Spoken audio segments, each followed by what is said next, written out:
Iran is hoping that we cannot sustain this, which is a really bad miscalculation for the IRGC in Iran. You see, there's no shortage of American will here. We remember and honor our fallen, those 6 that we will soon welcome at Dover, who gave everything for their country in this mission. We remember them. But we remember them by rededicating ourselves even more fervently to this mission. Our commitment to our mission objectives only increases as our advantages continue to increase. Explosion tore across the desert night on February 28, 2026. Ladies and gentlemen, smoke rose from the missile systems disabled in precision strike. Naval vessels smothered under an unrelenting assault or attack. The air was actually taken with agency. US and of course Israel forces had actually entered Israel's territory, targeting its missiles infrastructure and nuclear ambitions. The world actually believed this was just another headline in a distant region. Yet, beneath the chaos lay a hidden truth. The strike had actually eliminated a great leader in the region. Iran's Supreme Leader, shifting the balance of power. Ordinary citizens had actually no idea the death of a single figure could actually trigger global repercussions and then answers. US Senator Schumer, said in a quote, "We are sick and tired of endless wars in the Middle East. This is not what the American people want." Quotation close. Donald Trump has just launched America into a full-scale conflict against one of our most fervent adversaries without a plan, without an endgame, and without authorization for Congress or even a debate in full view of the American people. The consequences are already mounting, as I've said. 4 American service members have been killed. Several others have been wounded. And the president says many more casualties are likely to come. This is not what the American people want. The American people want more effective action to address the rising costs that are crushing them. Make no mistake about it. This is a war of choice, not necessity.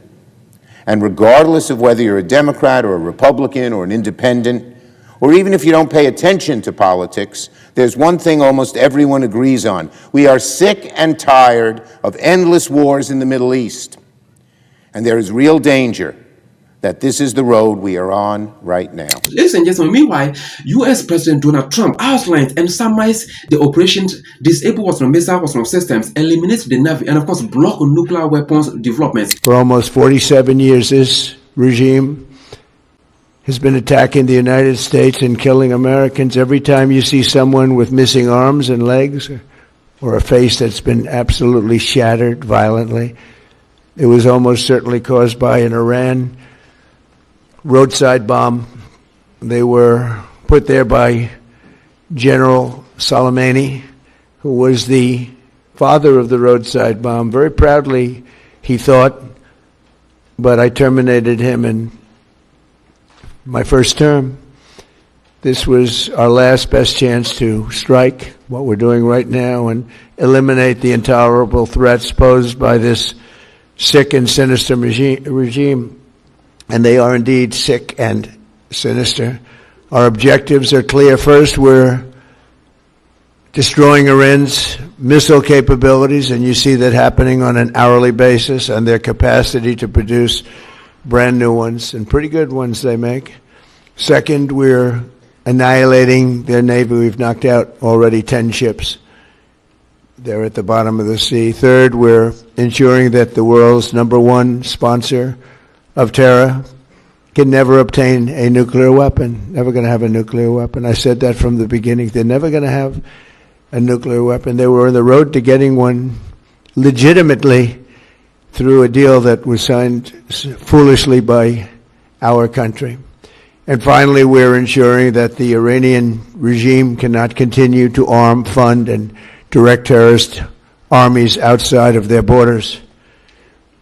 And we thought we had a deal, but then they backed out, and they came back, and we thought we had a deal, and they backed out. I said, you can't deal with these people. You got to do it the right way. Today, we grieve for the 4 heroic American service members who have been killed in action, and send our love and support to their families. In their memory, we continue this mission with ferocious, unyielding resolve to crush the threat. We stand strongly against what appears to be the most powerful army in the world and another army that also claims power. The assassination of the leader of the Islamic Republic of Iran by the United States and the Zionist regime represents a dangerous and unprecedented violation of international norms, directly challenging the principle of state sovereignty and lawful conduct among nations. Imam Khamenei was not only the highest official authority of the country, but also a religious figure respected by tens of millions of people around the world.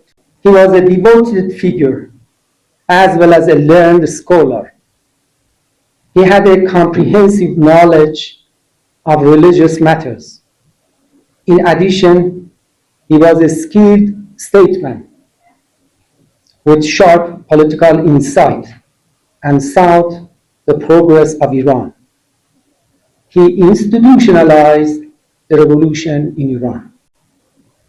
The fact that he, even in the face of extreme danger, resided in his usual place of living like any ordinary citizen of Iran and refused to leave it reflects his humble and people-centered character, his spirit of sacrifice, and his profound commitment to the people and land of Iran.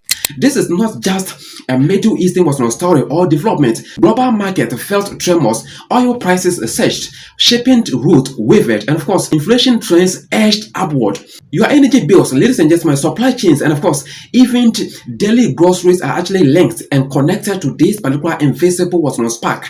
In Iran, citizens and of course, soldiers watch the sky unaware that the world's largest powers were actually engaged in a high-stakes game. The spark was actually invisible. For the viewer, this is just the beginning of understanding how a single act in a distant desert directly touches your wallet. Please like, subscribe, and turn on your notification bell if you actually sign into this particular channel for the first time, because we are here to always make sure that we analyze global trends and development like this with important people. So make sure that you're going to join us in case you are not yet. Mojtaba Khamenei, ladies and gentlemen, moved through the street of Mashhad on March 6, 2026, flanked by Iran's Revolutionary Guard Corps commanders. His path was actually combat. The city trembled or shook with attention. Just a week earlier, on February 28, 2026, his father had been killed. Ladies and gentlemen, by March 8, the 88-member Assembly of Experts had chosen him as Iran's new Supreme Leader. Yes, Mojtaba, born September 8, 1969, has never held public office but wielded or controlled immense influence through the Islamic Revolutionary Guard Corps.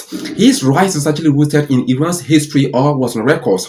The Iran-Iraq War, which actually began from 1980 to 1988, shaped the Iran Revolutionary Guard Corps and of course cemented the Khamenei's family's power. Veterans were turned surrounding Mojtaba, creating a tight-knit security network that will actually later dominate politics. Geography enforced strategy. Iran's rivers, deserts, and of course coastal access to the Gulf made missiles defense and of course naval power essential. Foreign players, ladies and gentlemen, notably the US, Israel, and of course regional blocs saw this weakness and of course acted. Corporations and of course international banks also observed financial holdings connected to Mojtaba, including real estate in London and of course Dubai. By understanding the land and of course its history, ladies and gentlemen, the hidden logic of the February 28th strike becomes clear. The desert wasn't random, okay? It was actually the stage for a conflict born from decades of strategic geography, economic influence, and of course power consolidation. The invisible bottleneck was actually clear, ladies and gentlemen. A leadership transition made conflict magnifies instability. The strike had actually killed Ali, Khamenei. That happened to be their former Supreme Leader, okay? The new Supreme Leader largely unknown publicly, now faced global scrutiny. Reports indicate that, ladies and gentlemen, 60% of Iran's economy operated through or via holdings linked or connected to the Khamenei's family. Ladies and gentlemen, spanning constructions, banking, shipping, and of course hospitality across Europe. Bloomberg in 2026 highlighted high-value rail estates, in London and of course Dubai, tied to these particular networks. Ladies and gentlemen, on the ground, ordinary people of Iran felt the pressure. Civil unrest and of course protests have actually already erupted or exploded during previous elections engineered by Mojtaba, with chants like "death to Mojtaba" reported in 2009. Casualties and of course fatalities from prior confrontations numbered in the hundreds. Ladies and gentlemen, whilst economic losses destabilized livelihoods globally, ladies and gentlemen, powers reacted quickly. The US retreated its opposition. Ladies and gentlemen, Donald Trump called Mojtaba a lightweight whose appointment will actually be unacceptable. China and of course EU actors, ladies and gentlemen, monitored the region for shift in trade and of course energy. The friction point is more than politics. It is actually a complex web of human lives, economic stakes, and of course military calculations. Every decision echoes globally. Oil prices, trade